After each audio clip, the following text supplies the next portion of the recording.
Okay, done. So Muskan Nagore can join this meeting. Finally, you all are joined and you're welcome to the class. ठीक है, आप लोगों का बहुत बहुत स्वागत है केमिस्ट्री की क्लास में।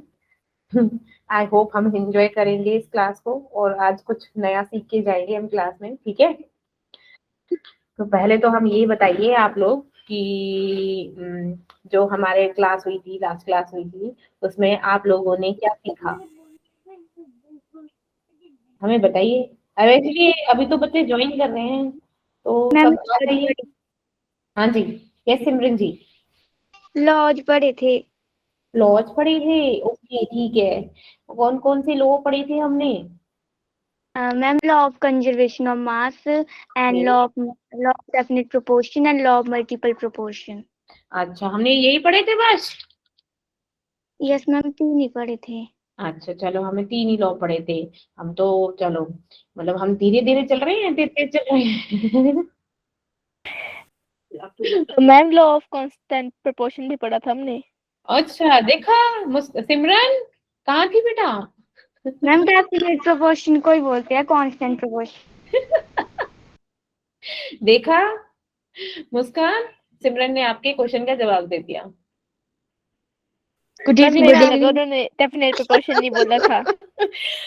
लॉ ऑफ डेफिनेट प्रोपोर्शन को ही बेटा कांस्टेंट प्रोपोर्शन बोलते हैं। ठीक है मेरा बच्चा, उसका दूसरा नाम डेफिनेट प्रोपोर्शन है, डेफिनेट प्रोपोर्शन का दूसरा नाम कांस्टेंट प्रोपोर्शन है। ठीक है मेरा बच्चे, तो हमारे 3 लॉज हुए थे हमारी क्लास में। ठीक है मेरा बच्चा, आगे के लिए अब मुस्कान के लिए क्या रहेगा कि हाँ मैम का, मेरी इस बात पे मैम ने मजे लिए थे, कांस्टेंट प्रोपोर्शन और डेफिनेट प्रोपोर्शन, और मेरे को ये हमेशा लाइफ टाइम याद रहेंगे, है ना मुस्कान? Yes ma'am. चलो। तो अभी मैं पूछना शुरू गुड करूं, इवनिंग हमारे मैम। 3 लॉस तो हो गए थे। गुड इवनिंग मेरा बच्चा, कैसे हो? बढ़िया हो? गुड इवनिंग मनीष बेटा। तो आप बताइए, बढ़िया हो? मैम का पढ़ाया हुआ समझ आ रहा है कि ऊपर से जा रहा है? गुड इवनिंग, ये ऊपर से जा रहा है। यस मैम, यस मैम, समझ आ रहा है। तो आधी बात लिखा करो, अधूरा सच बड़ा खतरनाक होता है। ठीक है मनीषा, पूरा सच लिखा कर। Good evening Sania. Good evening, good evening, good evening बच्चा। आई एम एब्सोल्युटली फाइन बच्चे, आई एम एब्सोल्युटली फाइन। मैं बस वेट कर रही थी सुबह से क्लास का, फाइनली अपना हाउस होल्ड वर्क फिनिश करके फिर थोड़ी सी पढ़ाई करके फिर आप लोगों की क्लास का भी कॉन्टिन्यूसली चलता रहता है, पूरा दिन बिजी बिजी बिजी बिजी।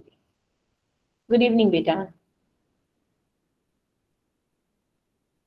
चलो तब तक हम रिकॉल कर देते हैं, तब तक जब 15 मिनट हम रिकॉल करेंगे तो हमारा क्या होगा, हमारे जो बच्चे कुछ बच्चे हैं वो भी आ जाएंगे, hope so, hope for the best.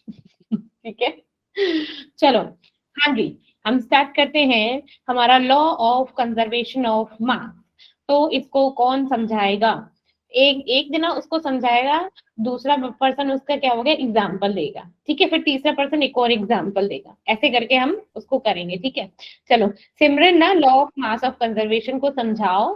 ठीक है, कृतिका एग्जाम्पल देगी और that Naveen, Naveen and like Pooja, like या नवीन कुमार से जो नाम है वो।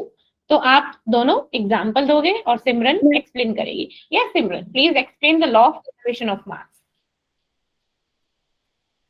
मैम मैटर इसमें क्रिएट भी नहीं हो सकता और डिस्ट्रॉय भी नहीं हो सकता।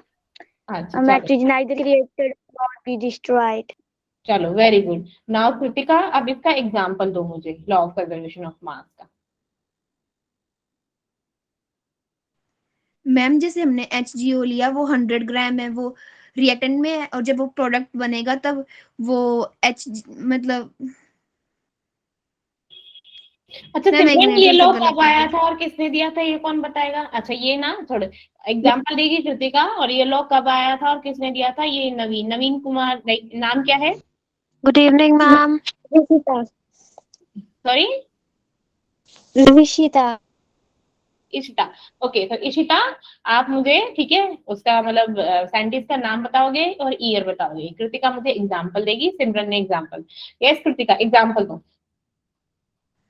मैम जब हम हाइड्रोजन और हाफ O2 को लेंगे 92% ग्राम मान लो, अगर हमने हाइड्रोजन लिया है उसमें 7.4, अगर 8 ग्राम हम उसमें 8 ग्राम अगर हम उसमें ऑक्सीजन मिलाएंगे तो वो टोटल मिलके हमें 100 ग्राम HGO देगा। ओके, वेरी गुड, चलो ठीक है। हाँ, आप बताओ इशिता, आप मुझे इसका साइंटिस्ट का नाम बताओ और ईयर बताओ, चलो। मैम लेवोइसर ना और ना इसने 1789 में। कूल, गुड, चलो। हाँ, अब दूसरा लॉ कौन सा था, पहले ये बताओ, चलो। दूसरा लॉ क्या था हमारा? लॉ ऑफ डेफिनेट प्रोपोर्शन और कांस्टेंट प्रोपोर्शन। कांस्टेंट।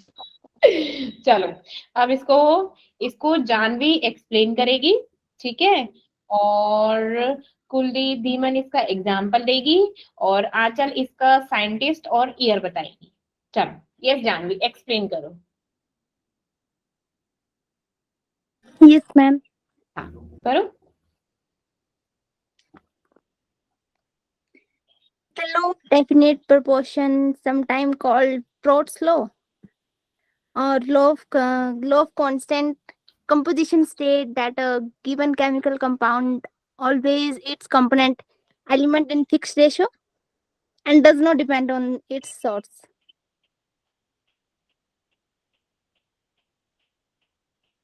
समझाओ ऐसे, जैसे मैंने बताया था आप लोगों को, वैसे समझाओ मुझे। Simple definition बोल दूं? बता।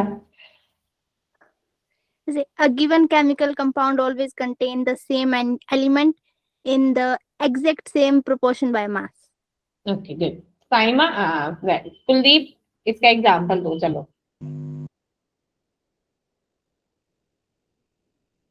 एग्जाम्पल दो। मैम मैं। नहीं, मैंने कुलदीप को बोला बेटा, कुलदीप धीमन, यस मैम। बोलो, एग्जाम्पल दो लॉ ऑफ कांस्टेंट प्रोपोर्शन का।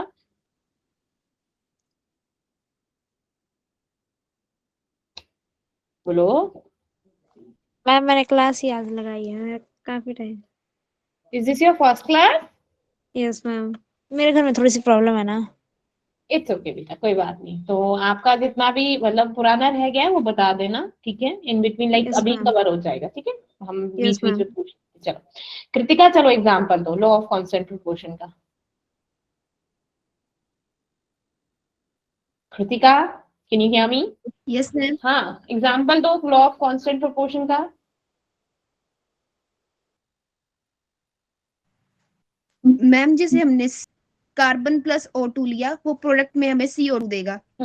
तो जो कार्बन और ऑक्सीजन का जो मतलब रेशो होगा, वो उनका जो रेशो होगा वो सिंपल नंबर्स होंगे। ठीक है, गुड, ठीक है। और Reema, can you explain it like with example? Example दे सकते हो रीमा? मैम जैसे C+O2 है वो CO2 बनेगा ना, तो फिर C का जो मास होगा वो 12 आएगा और O2 का जो होगा वो 32 आएगा। ठीक है, तो फिर इनको जब हम सिंपल रेशो में लिखेंगे तो फिर ये 3:8 आएगा। चलो ठीक है। अब जो एग्जैक्टली चीज मैं चाहती हूँ वो तुम बोल ही नहीं रहे हो। Ma'am can I? Saima, ma'am पहले मैं डेफिनेशन बोलती हूँ। हाँ ठीक है। Law of definite proportion.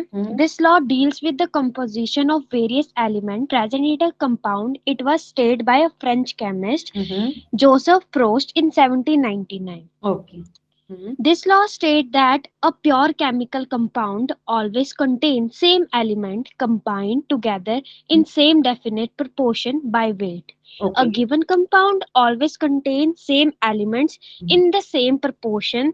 This law is sometimes referred to a law of definite composition or definite proportion. Example, carbon dioxide can be contained by a number of many methods like burning of coal or candle. C plus O2, it gives us CO2 by Very good. action. Ma'am, it has been observed that each sample of carbon dioxide contain carbon and oxygen element in the ratio of 3 by weight. Very good, समझ आया आप लोगों को? Simple शब्दों में समझाती हूँ।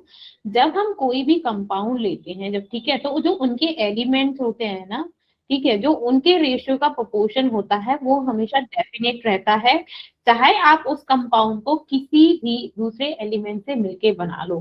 जैसे हम CaCO3 को हीट करेंगे तो हमें CaO और CO2 मिलेगी, ठीक है। अगर हमने कार्बन और ऑक्सीजन को क्या किया, ज्वाइन किया, तो हमें कार्बन डाइऑक्साइड मिलेगी, ठीक है। और किससे मिल सकती है, लाइक वेरियस मैथड हम कार्बन डाइऑक्साइड मिलेगा, लेकिन जो कार्बन और ऑक्सीजन का जो रेशियो होगा वो हमेशा 3:8 में होगा, चाहे वो कार्बन डाइऑक्साइड हमने बर्निंग कोल से क्यों ना ली हो, चाहे हमने कार्बन और ऑक्सीजन के कंपाउंड से क्यों ना ली हो, ठीक है, चाहे वो हमने कहीं से भी बना ली हो, लेकिन जो कार्बन और ऑक्सीजन का जो रेशियो होगा दैट विल ऑलवेज इन 3:8। इस लॉ का कहने का मतलब सिर्फ यही होता है, ठीक है। ये है सिंपल डेफिनेशन। अच्छा, इस लॉ के कुछ 2 ड्रॉबैक थे, तो वो ड्रॉबैक मुझे कौन बताएगा? Palak, can you tell me the drawbacks?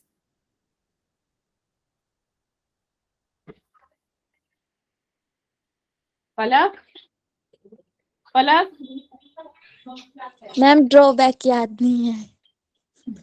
कौन बताएगा drawback? Who will raise your hand? Please raise your hand. 2 drawback बताए थे मैंने। यस बेटा, आपकी तो पहली क्लास है तो आप कैसे बताओगे? और कौन बता सकता है? Saima, Yes, ma'am. बताओगे बेटा ड्रॉबैक? मैम मैं एक मेरे को याद नहीं है। मैं कुछ हिंट दूं? Yes, ma'am. एक तो मैम मैं बताऊं? हाँ बता कृतिका। मैम ये आइसोटॉप्स के लिए नहीं होता ये। Very good, okay. और मैम एक आइसोबार के लिए भी। वेरी गुड, देखा आ गया यार अचानक ही। No, मैम आ गया। चीजें ना, इसीलिए मैं ना लास्ट क्लास का रिकॉल जरूर कराती हूँ, क्योंकि वो क्या रहता है, वो फ्लो पे चलता रहता है, ठीक है। दैट्स व्हाई मैं 15 to 20 मिनट्स आप लोगों का रिकॉल इसीलिए कराती हूँ, ठीक है। चलो अब हम नेक्स्ट पढ़ते हैं आज का, ठीक है। नेक्स्ट टॉपिक क्या है हमारा? अब हमने कौन कौन से लॉ पढ़े थे? हमने law of conservation of mass, law of constant definite proportion, या फिर definite proportion, and law of composition, multiple proportion. Multiple proportion. अब नेक्स्ट पढ़ेंगे हम लॉ ऑफ रेसिप्रोकल। रेसिप्रोकल का मतलब क्या होता है, मुझको कौन बताएगा?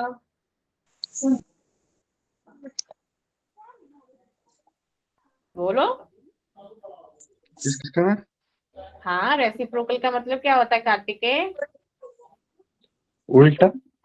उल्टा हाँ बताओ। हम उल्टा मैम आपस में। हाँ उल्टा उल्टा होता है, उल्टा ही तो होता है। रेसिप्रोकल का उल्टा क्या? वही तो होता है, उल्टा ही तो बोलते हैं उसको। अच्छा देखो, लॉ ऑफ रेसिप्रोकल का बेसिकली अगर मैं अपने शब्दों में बोलूं, एक जनरल वे में बोलूं, तो मैंने क्या किया, उसमें हम क्या करते हैं, जब हम डिफरेंट डिफरेंट एलिमेंट से कंपाउंड बनाते हैं, ठीक है, तो हम क्या करेंगे, जब हम कंपाउंड बनाएंगे तो जो थर्ड 2 एलिमेंट्स के 2 कंपाउंड होंगे उसमें एक का वेट क्या कर देंगे, हम फिक्स कर देंगे, ठीक है। और जो रेशियो निकालेंगे जिनका हमने वेट फिक्स किया है, जब हम रेशियो निकालेंगे तो जो रेशियो होगा, जो उन 2 कंपाउंड का रेशियो होगा, वो थर्ड वाले कंपाउंड के रेशियो के इक्वल होगा, ठीक है। For example if I said, मैंने बोला कि मेरे पास ना कार्बन डाइऑक्साइड है, ठीक है, CO2 है मेरे पास, और मैंने बोला मेरे पास CH4 है, ठीक है, मतलब दो चीजें हैं, मैंने दो चीजें ले ली, कि मैंने क्या ले लिया, मीथेन ले लिया, ठीक है, मैंने क्या क्या ले लिया, CH4 ले लिया, CO2 ले लिया, और मैंने क्या लिया हाइड्रोजन, ठीक है, मैंने कार्बन, हाइड्रोजन और ऑक्सीजन, ये तीन एलिमेंट थे, इन सबके कंपाउंड ले लिया, ठीक है। अब मैंने क्या किया, मैंने क्या बोला, मैंने कार्बन को क्या कर दिया, एक कॉमन ले लिया, ठीक है, मीन फिक्स कर दिया, ये भी बोल सकते हो, कॉमन भी ले लिया, ये भी बोल सकते हो, ठीक है। अब कार्बन को इग्नोर करो, ठीक है। अब हम करोगे, आप लोग करोगे क्या, इसका निकालो रेशियो और इसका रेशियो निकालो, तो कितना आएगा, ये 4 होगा, ये कितना होगा, मैम CO2 का 12:32 होगा। आई एम आस्किंग अबाउट ओ बेटा, आई एम नॉट टेलिंग, मैं ये नहीं पूछ रही कि, मैंने बोला कि यहाँ पे कार्बन है, इसको इग्नोर करो, ठीक है, मैं एक तरह से ट्रिक बोल रही हूँ, इस जो इस क्या कहते हैं इस वाले लॉ की, मैं बोल रही हूँ Yes, जस्ट ma'am. कार्बन को इग्नोर करो, जो कॉमन है जस्ट इग्नोर दैट, ठीक है, उसको इग्नोर करो। अब कार्बन के साथ जो हमारा दूसरा एलिमेंट जो कंपाउंड मिलके बना रहा है वो कौन सा है, हाइड्रोजन, ठीक है, और इस वाले कार्बन के साथ कौन बना रहा है हमारा, ऑक्सीजन। अब मैंने ऑक्सीजन। जब हाइड्रोजन, अब हाइड्रोजन का हमने क्या लिया, हाइड्रोजन का हमने मास लिया तो कितना है, 4, है ना, क्योंकि 4 ही तो है, 4 एटम्स यूज कर रखे हैं ना इसके हाइड्रोजन के, और ऑक्सीजन का कितना Yes, होता है ma'am. मास, 16, 16 2 सा 32, जब इनका रेशियो निकाला तो कितना हो गया, 1:8, है कि नहीं, 1:8, वेरी गुड कृतिका।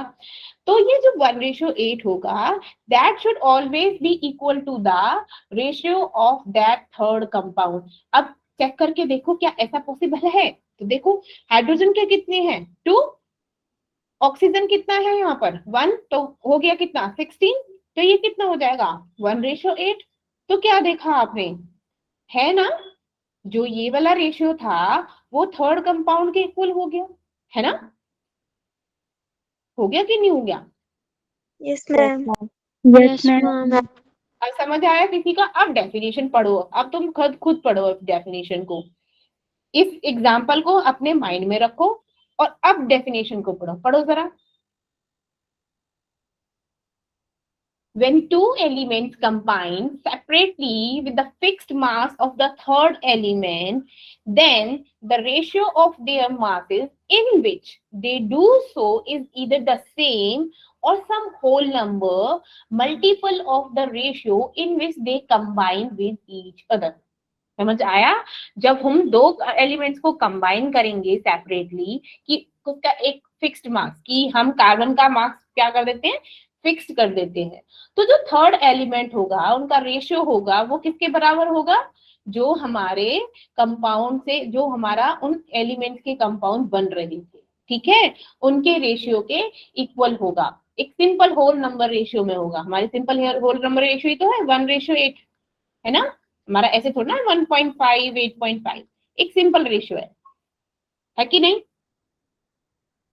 बताओ जरा, यस मैम। समझ आया यस मैम। अच्छे से, कोई प्रॉब्लम,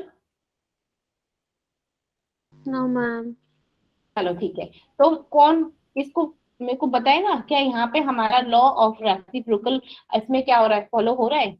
मैंने क्या ले लिया है, मैंने H2O लिया है, SO2 लिया है, और मैंने H2S लिया है, ठीक है। अब चलो, अब करो जरा, किसी का भी कॉमन ले लो, और फिर देखो इसमें हाइड्रोजन हाइड्रोजन कॉमन करके देखो, सल्फर और ऑक्सीजन, तो देखो क्या इसका रेशियो और इन दोनों का रेशियो आ रहा है सेम, करना जरा।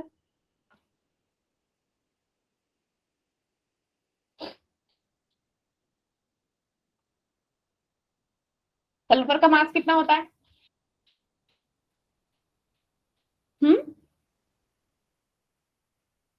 सल्फर मैम का कितना होता 32। है, हम्म,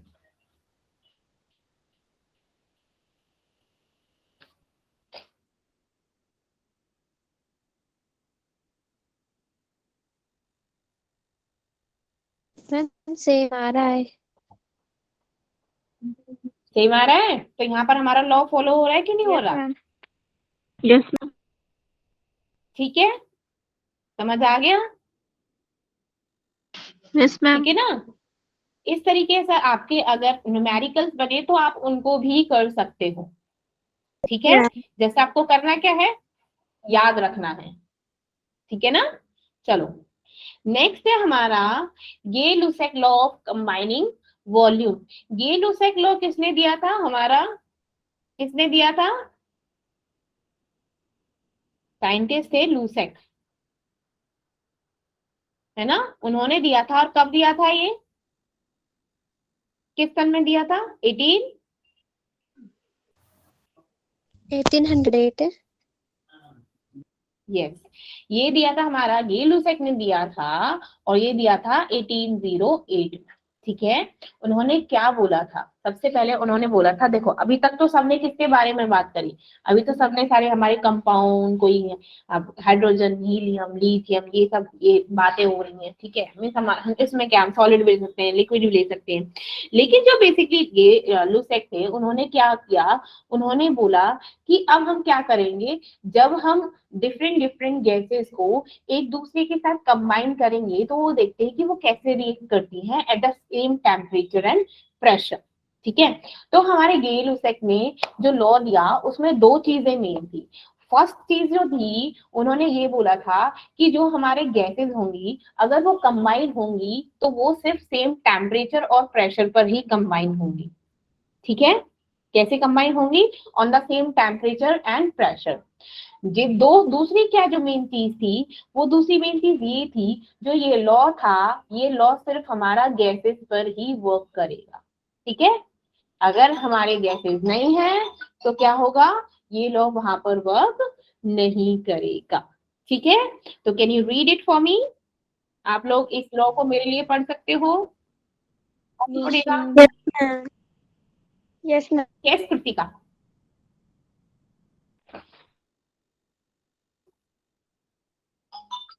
टाइमा, यस मैम। रीड करो, चलो। मैम स्क्रीन वाला की अपना जो मेरे को आता वो स्क्रीन वाला? वाला, मैंने बोला ये वाला, स्क्रीन वाला। Yes ma'am. Hmm, ma'am can you give me a second? yes, why not? Under some conditions of temperature and pressure, whenever gases react together, the volume of the reacting gases as well as product are in say simple whole number ratio.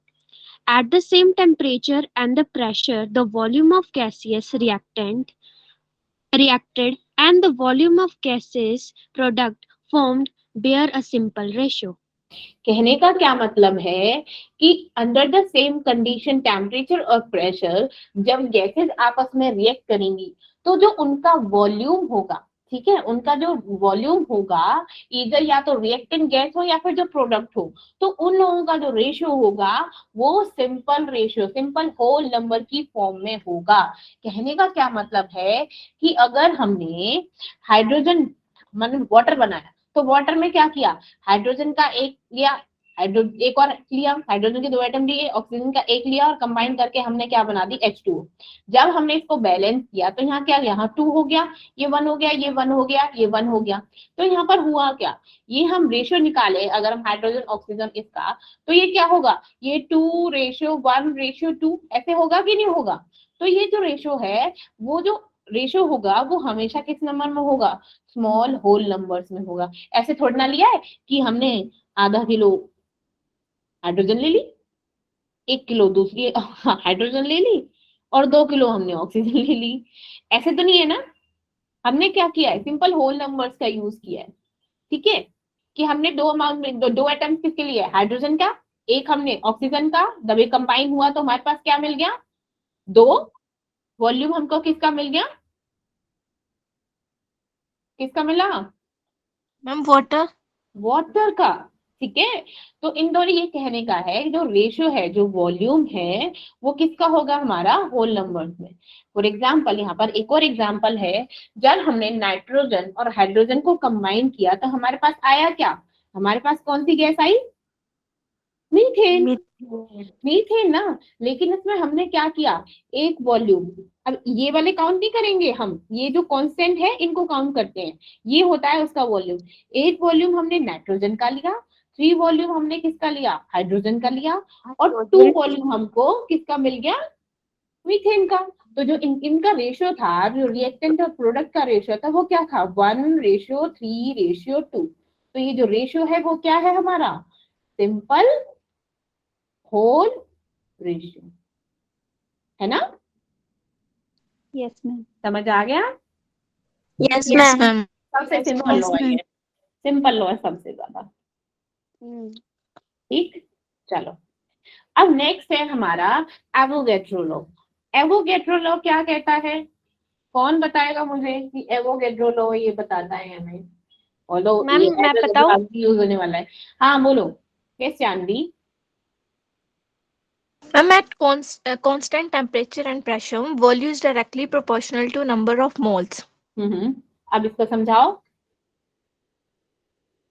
Ma'am जब हमारे पास constant temperature और pressure होगा तो जो हमारा volume होगा वो directly proportional होगा नंबर ऑफ मोल्स के।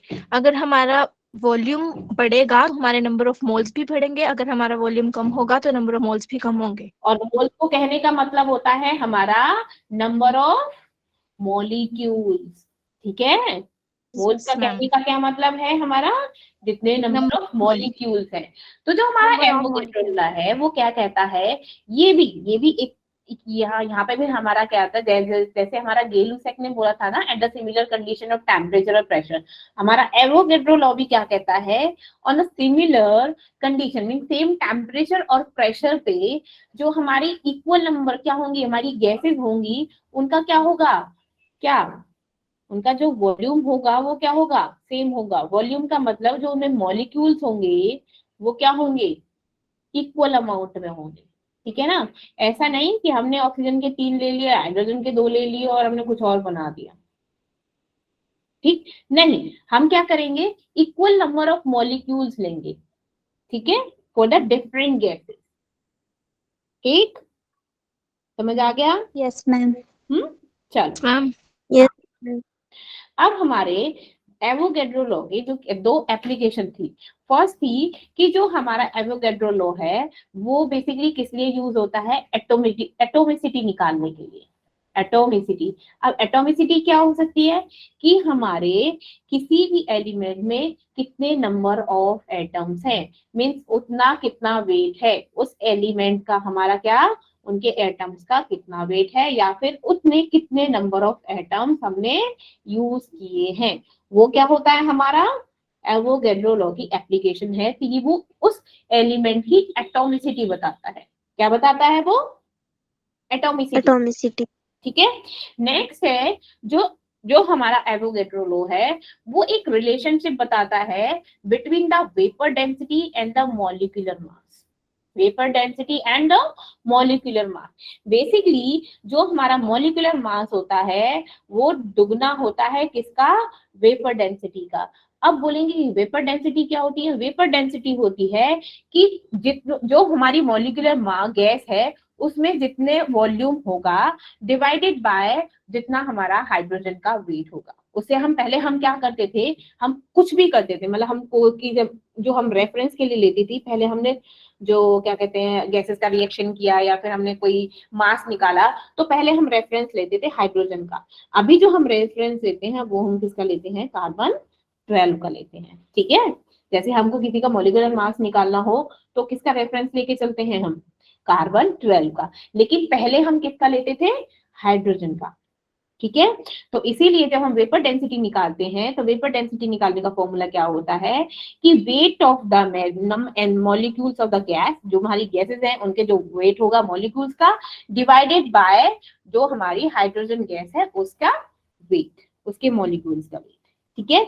या फिर क्या बोलेंगे, वेपर डेंसिटी इसको तो बोलेंगे जो हमारा मॉलिक्यूलर वेट होगा, टोटल मॉलिक्यूलर वेट होगा डिवाइडेड बाय 2, तो उससे हमारी क्या निकल जाएगी, वेपर डेंसिटी, ठीक है।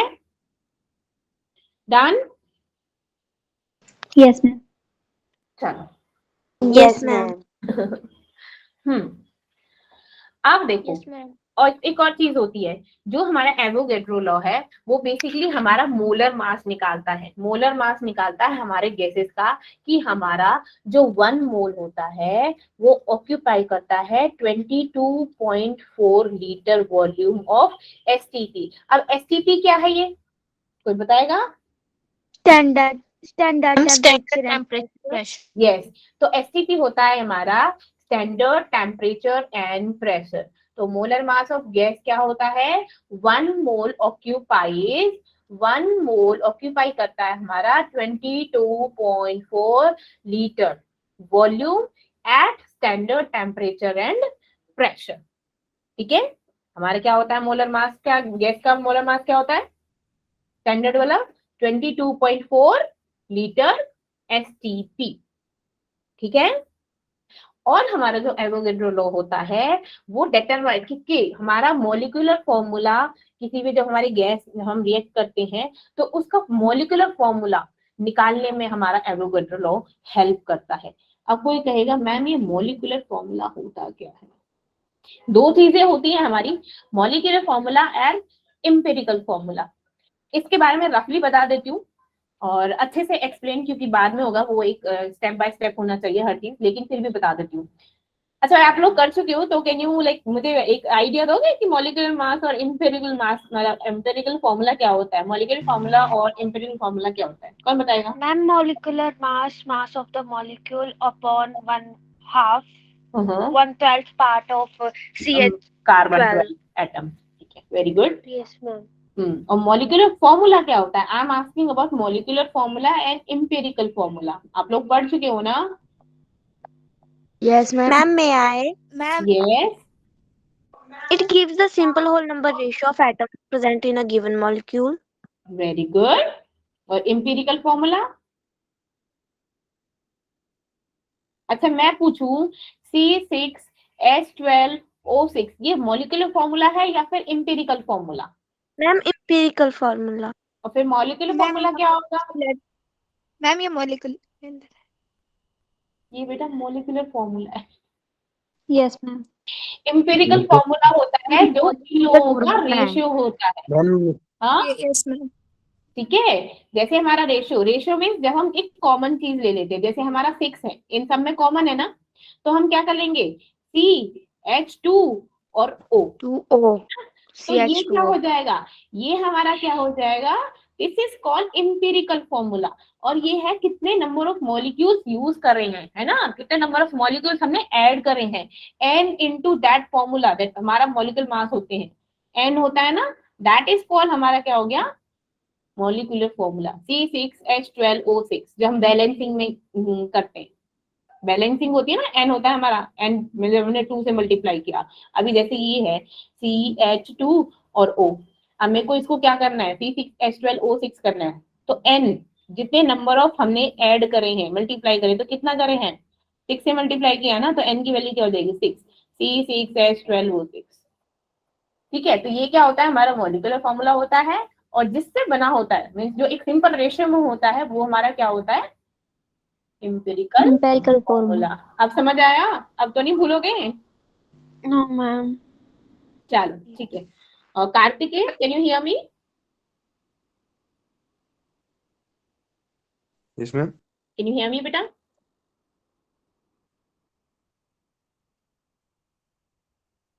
और Kartikeya, can you hear me? I am asking.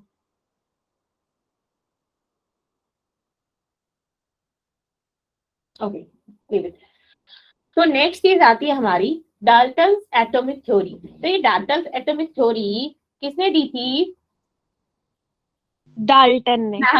नाम से पता चल रहा है, ये डाल्टन्स एटॉमिक थ्योरी हमारी कितनी डाल्टन से दी थी। तो ये से ना अलग दो चीजें हुई थी, पहले कुछ इसने थ्योरी दी थी, फिर क्या हुआ उसमें कुछ फेलियर्स आ गए, तो फिर एक और नई आई, डाल्टन्स न्यू एटॉमिक थ्योरी आई। ठीक है, तो इसमें क्या हुआ, जो पहले इसने जो थ्योरी दी थी उसमें क्या बोला था, जो पहले इसने थ्योरी दी थी उसमें बोला था कि जो मैटर है वो एक इंडिविजुअल पार्ट हो, एक इंडिविजुअल पार्टिकल होता है, जिसे हम एटम बोलते हैं। मीन्स इंडिविजुअल पार्टिकल का मतलब होता है कि वो अकेला होता है, ठीक है, उसके कोई सब पार्ट नहीं होते हैं। तो आगे चल के ये क्या हुआ, ये थ्योरी हमारी फेल हो गई। ठीक है, ये आगे जो डाल्टन की थ्योरी थी आगे चल के फेल हो गई। कैसे फेल हो गई आगे बताएंगे। नेक्स्ट है जो एटम होता है same elements are identical in all respect. Identical का हम क्या मतलब हो गया, कोई मुझे समझाएगा?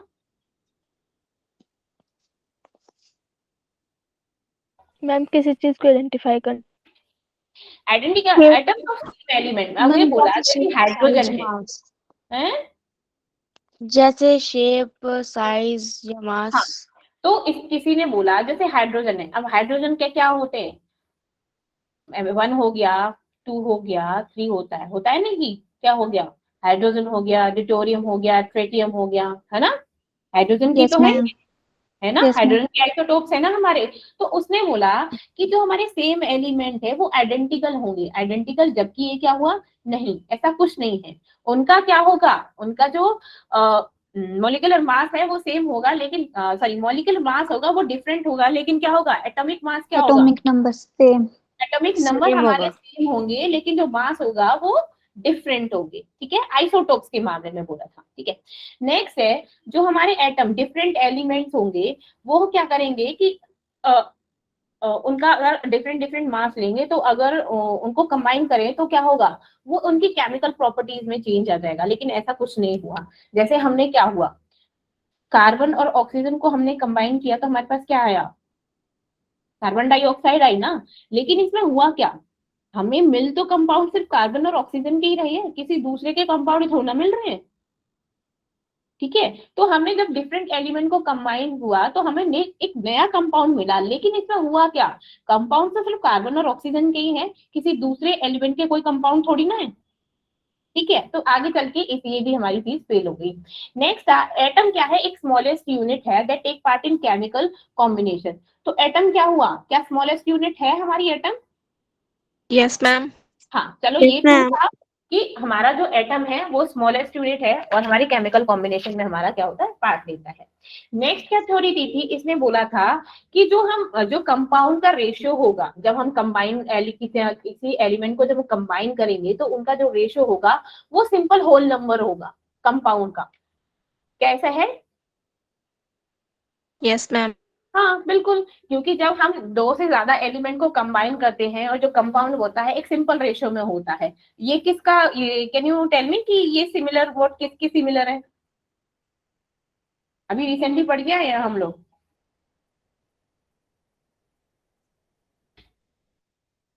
लॉ ऑफ रेसिप्रोकल प्रोपोर्शन पढ़ा था कि नहीं पढ़ा अभी? Yes ma'am, Yes, ma'am. पढ़ना जरा इसको, क्या है उसके थोड़ा सा kite similar similar, yes ma'am. तो बोल क्यों नहीं रहे हो? नेक्स्ट है जो एटम है can neither be created nor be destroyed during any physical और केमिकल चेंज। हाँ ठीक है, अब ये किस में यूज हुआ है हमारा, कोई बता सकता है? ये लॉ कहाँ ऑफ पे prove हुआ था? Conservation of mass. Law of conservation of मास, वहां पे हमारा प्रूव हो गया कि हाँ चलो ठीक है।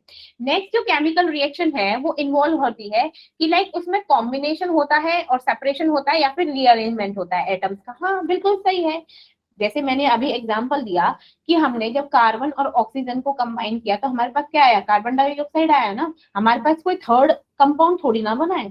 तो यहाँ पे क्या हो गया, जो हमारे एलिमेंट्स है उनका ही तो रीअरेंजमेंट किया है ना। जैसे हमने क्या किया, सोडियम का एक एटम ले लिया, क्लोरीन का ले लिया, तो हमने क्या बनाया, NaCl बना दिया, है ना, NaCl बना दिया। तो हमें यहाँ Yes. पे क्या, हमने सोडियम और क्लोरीन ही तो यूज किया है ना, सोडियम और क्लोरीन ही तो यूज किया है, कुछ और थोड़ी ना यूज किया है, कोई दूसरा एलिमेंट थोड़ी ना यूज किया है। तो ये हुआ क्या, जो हमारी केमिकल रिएक्शन होती है ये क्या होती है, कॉम्बिनेशन होता है एलिमेंट्स का, सेपरेशन होता है एलिमेंट्स का, और रीअरेंजमेंट होता है ना। एटम्स को रीअरेंज तो करते हैं, कंबाइन करते हो तो आप जब इक्वल करते हो। वॉइस नहीं आ रही है मेरी बेटा, आप रिज्वाइन करो, कट हो रही है बीच बीच में। बेटू आप लोगों को भी कट हो रही है क्या, या फिर उसको नो मैम। No ma'am. बच्चा आप ना रिज्वाइन करो, क्योंकि और बच्चों को तो क्लियर हो रही है, मेरी वॉइस बिल्कुल क्लियर आ रही है, तो प्लीज रिज्वाइन। क्लियर नहीं है? कृतिका आप भी रिज्वाइन करो बेटा।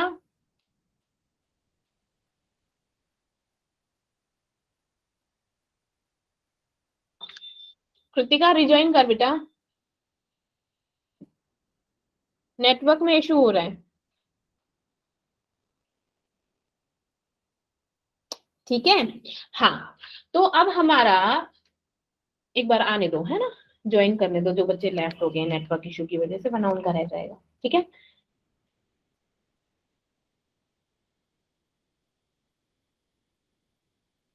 अब ये बताओ किस किस को समझ आया, जितना अभी तक पढ़ाया है सबको समझ आया है? Yes, yes ma'am. Ma'am. Dalton के जो अभी अभी जो कुछ पॉइंट बताए वो भी समझ आए? Yes, ma'am. Yes ma'am. चलो गुड, ज्वाइन नहीं हुए अभी तक। चलो, तो हम स्टार्ट करते हैं। तो अब ये क्या हुआ, जो हमारा ये था, ये फेल क्यों हुआ? ये फेल ऐसे हुआ, उसने बोला कि जो हमारा एटम है वो एक स्मॉलेस्ट इंडिविजुअल पार्ट है, मींस इसके कोई और पार्टीशन नहीं होते। लेकिन हमने आगे चल के क्या पढ़ा, जो मॉडर्न एटॉमिक थ्योरी है वो क्या बताती है कि जो एटम है, नो मोर इंडिविजुअल, वो अकेला नहीं है। क्यों? क्योंकि बेसिकली जो हमारा एटम होता है उसके तीन सब पार्ट होते हैं, है ना, इलेक्ट्रॉन, प्रोटॉन और न्यूट्रॉन, होते हैं कि नहीं होते? तो हमारे Yes, क्या ma'am. होते हैं, तो हमारे न्यूक्लियस में होते हैं प्रोटॉन और न्यूट्रॉन होते हैं, और इलेक्ट्रॉन क्या होते हैं, उसके चारों तरफ क्या होते हैं, घूम रहे होते हैं, चक्कर काट रहे होते हैं। तो ये क्या हो गया, तो बेसिकली जो हमारा एटम होता है वो किन तीन चीजों से मिलकर बना है, हमारा इलेक्ट्रॉन, प्रोटॉन और न्यूट्रॉन। ठीक है, तो इसीलिए ये थ्योरी उसकी हो गई, गलत हो गई। नेक्स्ट उसने बोला कि ये डिफरेंट डिफरेंट एलिमेंट डिफर होते हैं हर दूसरे से। वो कैसे फेल हुई? क्योंकि जब हमने देखा जो हाइड्रोजन है, अब हाइड्रोजन के अगर हम आइसोटोप बनाए H1 H1 H1 H1, तो हुआ क्या, 1 2 3, इनका नाम ही तो चेंज हो रहा है, नाम ही तो चेंज हुए हैं, Yes, ma'am. है ना। हाइड्रोजन बोलेंगे, ड्यूटेरियम बोलेंगे, ट्राइटियम बोलेंगे, बोलेंगे कि नहीं बोलेंगे? लेकिन इसका यस हुआ मैम। क्या है, हमारा हुआ क्या था, सिर्फ डिफरेंट क्या हो रहा है इसका, एटॉमिक मास। एटॉमिक मास ही तो डिफरेंट है ना। Yes ma'am. तो यहाँ पर भी क्या हो गया, फेल हो गया। अब नेक्स्ट बताया कि उसने बोला कि ये जो हमारे डाल्टन है वो उस चीज को एक्सप्लेन करने में फेल हो गया कि हम जो एटम में एलिमेंट को कंबाइन करते हैं एक दूसरे से, और जो कंपाउंड बन रहा है वो सेम है या फिर डिफरेंट है, वो उस चीज को भी हमारा एक्सप्लेन करने में हमारे डाल्टन क्या हो गए, फेल हो गए। दैट्स व्हाई हमारी एक मॉडर्न एटॉमिक थ्योरी आई थी। ठीक है,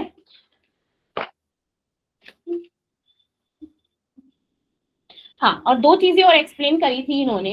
जो हमारा एटम है, एटम बेसिकली हमारा क्या स्मॉलेस्ट यूनिट होता है, तो क्या हो गया, जब हम एटम को जो मास है उसको चेंज करेंगे, ठीक है, तो चेंज करेंगे तो वो क्या हो जाएगा, जो एटॉमिक मास है वो हमारा, ये सुनिए हमने, E is equal to mc²। Yes, ma'am. Yes, ठीक ma'am. है, तो जिसका मास है, जिसके मास को क्या इंक्रीज करेंगे तो उसकी क्या हो जाएगा, वो किस में चेंज हो जाएगा, हमारा एनर्जी में। E is equal to mc²। ठीक है, तो ये हमारे क्या थे, डॉल्टन के कुछ क्या थे, पोस्टुलेट्स लगा लो, एप्लीकेशंस Postulates. लगा लो, तो इन्हें पोस्टुलेट्स ही बोलेंगे। ठीक है, ये क्या थे, हमारे डॉल्टन के पोस्टुलेट्स थे। ठीक है, चलो, अब नेक्स्ट है, अब आपसे ना थोड़े से क्वेश्चंस पूछ ले जाएं, then after that we will move on. ठीक है, Yes, ma'am. मतलब 5-10 मिनट थोड़ा सा आपका माइंड भी फ्रेश हो जाएगा, तो फिर हम नई चीज स्टार्ट करेंगे। ठीक है, चलो, थर्ड क्वेश्चन करो।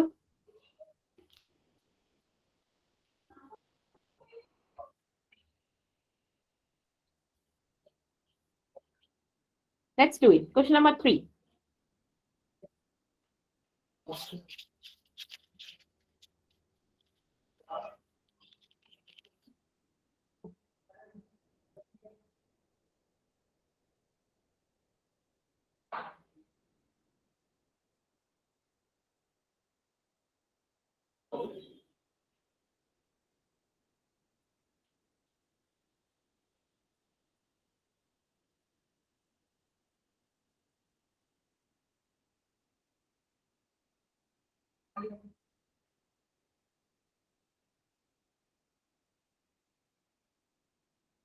हो गया?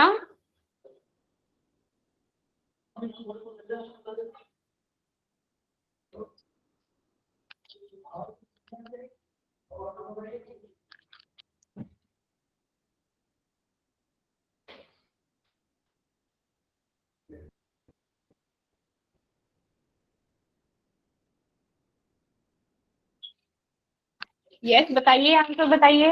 थर्ड क्वेश्चन का जल्दी से। मैम बी 1.5 23.3 ग्राम। मैम 23.3 ग्राम। यस 23.3 ग्राम।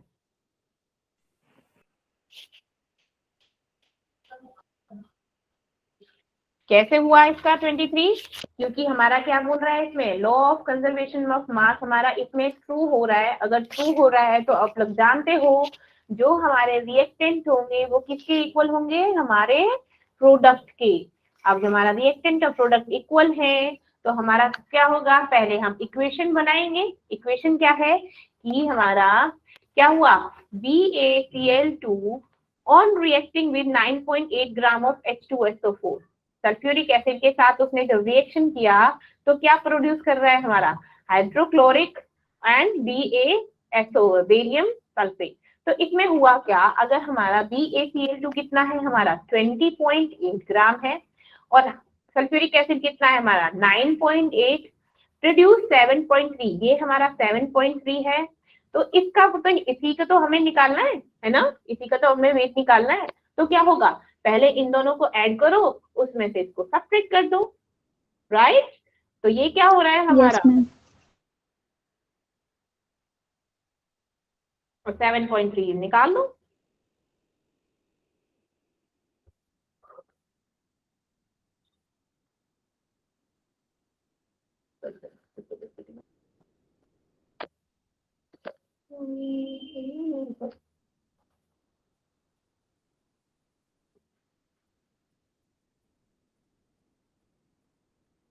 ठीक है, तो ये हो गया 23.3 ग्राम।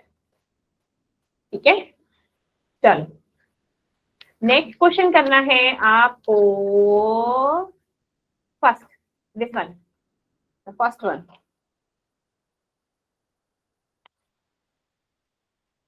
कीजिए।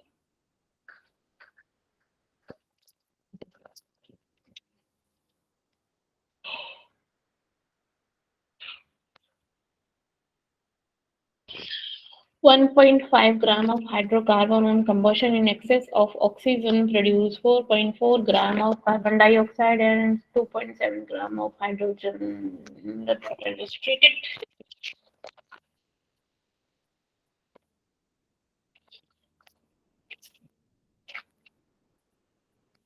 बोलो जरा। Ma'am law of conservation of mass is concern. हैं? Ma'am A is concern law of conservation of mass. A है इसका answer. Law of multiple proportion is illustrated by, कौन इलस्ट्रेट करेगा, law of multiple conservation of mass. Proportion. First का yes ma'am. क्या आएगा answer, first. Yes ma'am. Very good very good, okay चलो next करो, second वाला क्वेश्चन करना जरा, सेकंड क्वेश्चन करो।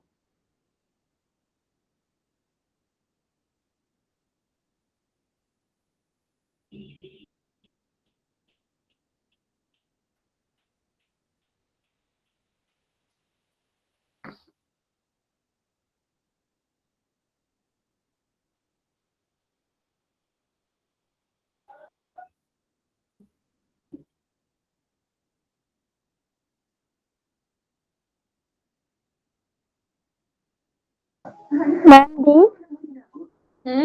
Ma'am D. कैसे, मैम डी।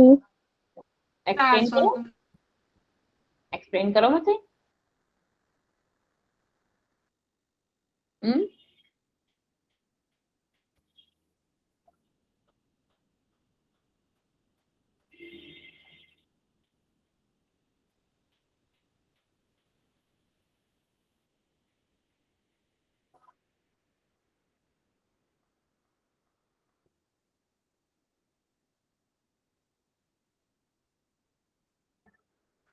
हुआ कि नहीं हुआ, चलो गुड। मैम सी है। हाँ C 70 parts of mass of Y. Second का किसका बता रहे हो मुझे बेटा, सेकंड का तो डी है, लॉ ऑफ मल्टीपल प्रोपोर्शन।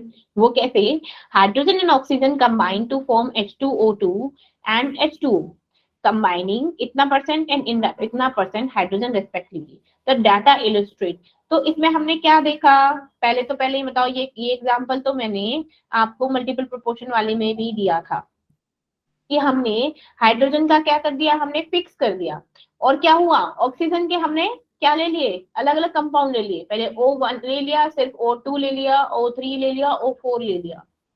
तो अभी जो इनका रेशियो होगा वो क्या होगा, सिंपल होल नंबर होगा। तो ये क्या है, लॉ ऑफ मल्टीपल प्रोपोर्शन है, सीधा सीधा। चलो इस क्वेश्चन को करो जरा, question number 4। 1.5 gram of hydrocarbon on combustion in excess of oxygen produce 4.4 gram of CO2 and 2.7 gram of water. The data illustrate. तो कौन सा डाटा मतलब इसमें चल रहा है, क्या है इसमें, कौन सा चलेगा, पहले तो आंसर बताइए, और नहीं समझ आता तो फिर मैं समझाती हूँ आप लोगों को। मैम इसमें लॉ ऑफ डेफिनेट प्रोपोर्शन, इसमें ma'am law of conservation of mass. Yes, इसमें law of conservation of mass. अब कोई समझाएगा जिसने बोला है law of conservation of mass कैसे होगा इसमें, बताओ। हम्म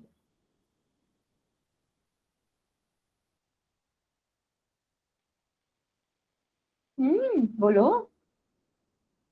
अरे सिंपल है, देखो हमारा मास ऑफ हाइड्रोकार्बन, अब हाइड्रोकार्बन क्या होते हैं, जिसमें हाइड्रोजन और कार्बन के कंपाउंड्स होते हैं, वही तो होते हैं हमारे हाइड्रोकार्बन। अब इसने बोला है कि हाइड्रोकार्बन है वो कितने हैं, 1.5 ग्राम है, ठीक है। अब ये C था वो किस में चेंज हो गया, CO2 में, और जो H है ये चेंज हो गया H2O में, ठीक है। अब इसने बोला कि जो हमारी CO2 है, जो ये CO2 है, ये कितना है हमारा, 4.4 ग्राम है ना, 4.4 ग्राम है, ठीक है। ये जो है CO2 ये 4.4 ग्राम है, ठीक है। लेकिन हमने क्या किया, जो कार्बन है, कार्बन कितना होता है, कार्बन 12 होता है ना, कार्बन प्रेजेंट है इसमें। Yes ma'am. तो हम इसका अगर हम ग्राम्स में निकाले तो कितना होगा, 1.2 ग्राम ऑफ कार्बन प्रेजेंट होगा इसमें, CO2 में। ये इसने बोला है कि 4.4 है टोटल, ठीक है। तो लेकिन इसमें कार्बन कितना होगा, ऑब्वियसली 1.2, और ऑक्सीजन कितना होगा,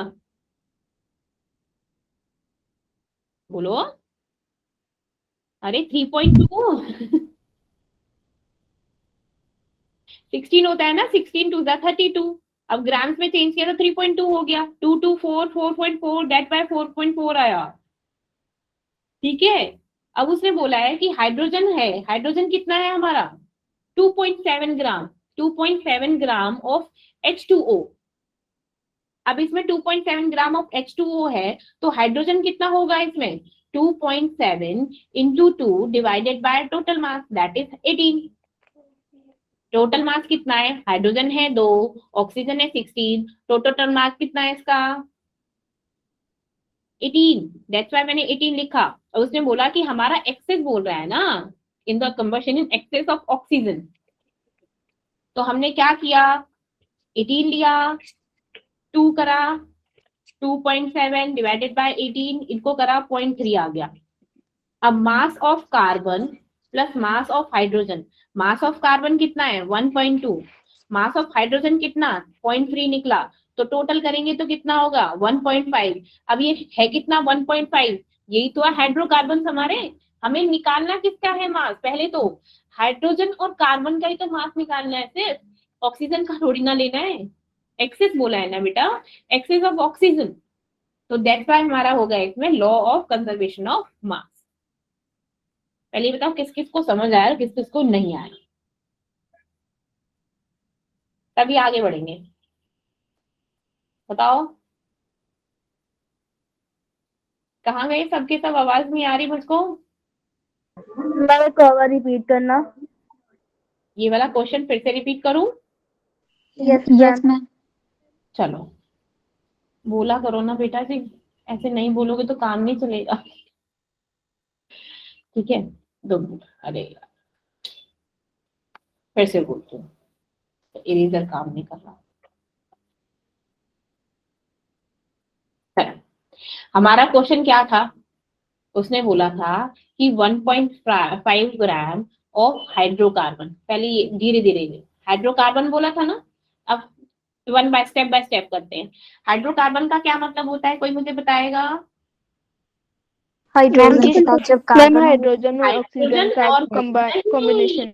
हाइड्रोजन ऑक्सीजन नहीं बेटा, गलत बोल दिया ना, देखा, हाइड्रोकार्बन जिसमें हाइड्रोजन और कार्बन के ही कंपाउंड होते हैं, ठीक है, और किसी के नहीं होते, हाइड्रोजन एंड कार्बन के कंपाउंड है, ठीक है।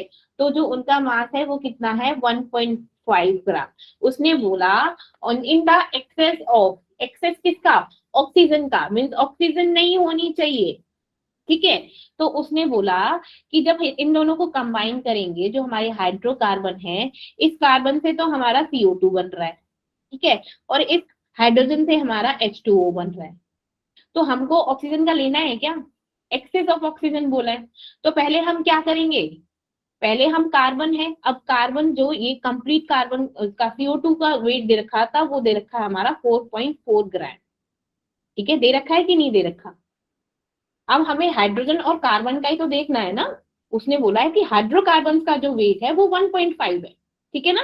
तो हम देखेंगे कि पहले हमारे कार्बन किस किस में है, हमारा कार्बन इसमें है और हाइड्रोजन इसमें है ना। तो हम इन दोनों का ही तो वेट निकालेंगे, पहले अलग अलग निकाल लो ना।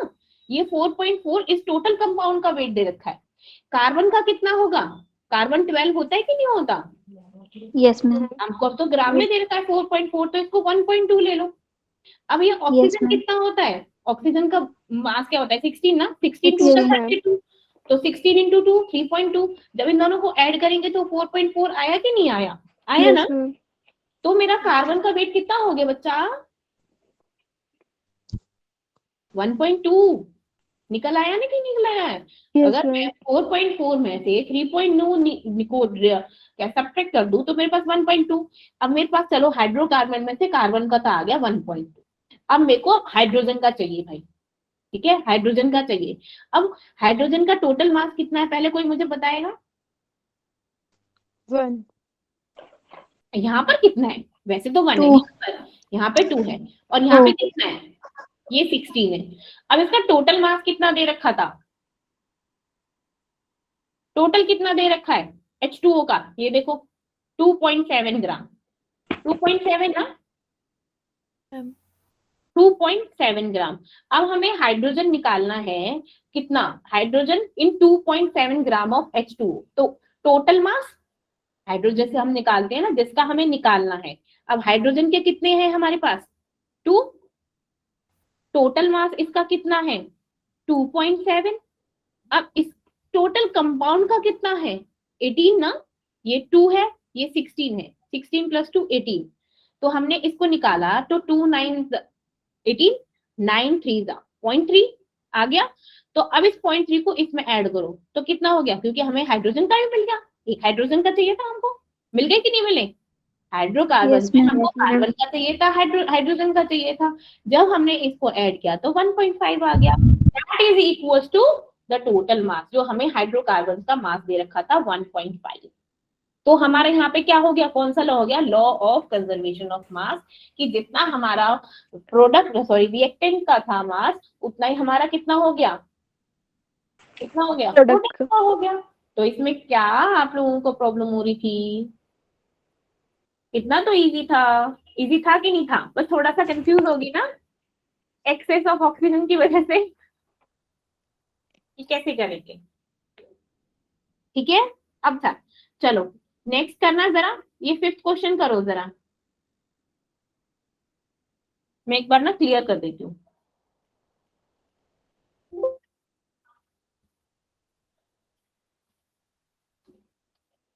अब देखो क्वेश्चन नंबर 5 करो, चलो अब करो question number 5। Which one of the following pair of substance illustrate law of multiple proportion? अब मल्टीपल प्रोपोर्शन आप लोगों ने क्या बताया था, एक का फिक्स करो और दूसरे के कंपाउंड्स ले लो, बस यही ट्रिक है आपकी मल्टीपल प्रोपोर्शन के लिए। एक फिक्स करो, दूसरे के मल्टीपल कंपाउंड्स ले लो, तो वो कौन से ऑप्शन में है? ऑप्शन मैम फर्स्ट में। हाँ ठीक है।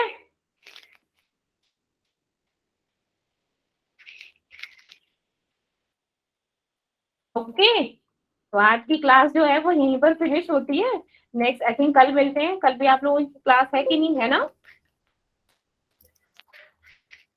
मैम है कल। हाँ, तो बस कल हम नई चीज से स्टार्ट करेंगे, हमारे एटॉमिक और मॉलिक्यूलर मास वगैरह से स्टार्ट करेंगे, ठीक है ना? मैम हाँ बेटा। मैम उस लास्ट क्वेश्चन का आंसर क्या था? लास्ट वाले का जो अभी वाला 5th वाला दिया था, यस मैम। उसके मल्टीपल प्रोपोर्शन वाले, मल्टीपल प्रोपोर्शन में तो बेटा उसका ये हो जाएगा कि हमारा CO और CO2, क्योंकि हमने कार्बन का रेशियो जो फिक्स कर दिया और हमने जो उसके कंपाउंड थे ऑक्सीजन के कंपाउंड का रेशियो लिया, तो वो क्या होगा हमारा सिंपल फिक्स्ड रेशियो आएंगे उसके। ठीक है बच्चे? Yes ma'am. ओके, चलो मिलते हैं कल, ठीक है? Bye ma'am. बाय बेटा, good night. Next class join कीजिए, bye bye. Good evening ma'am. Good evening. Bye ma'am, good night. बेटा, गुड नाइट। गुड नाइट बेटा।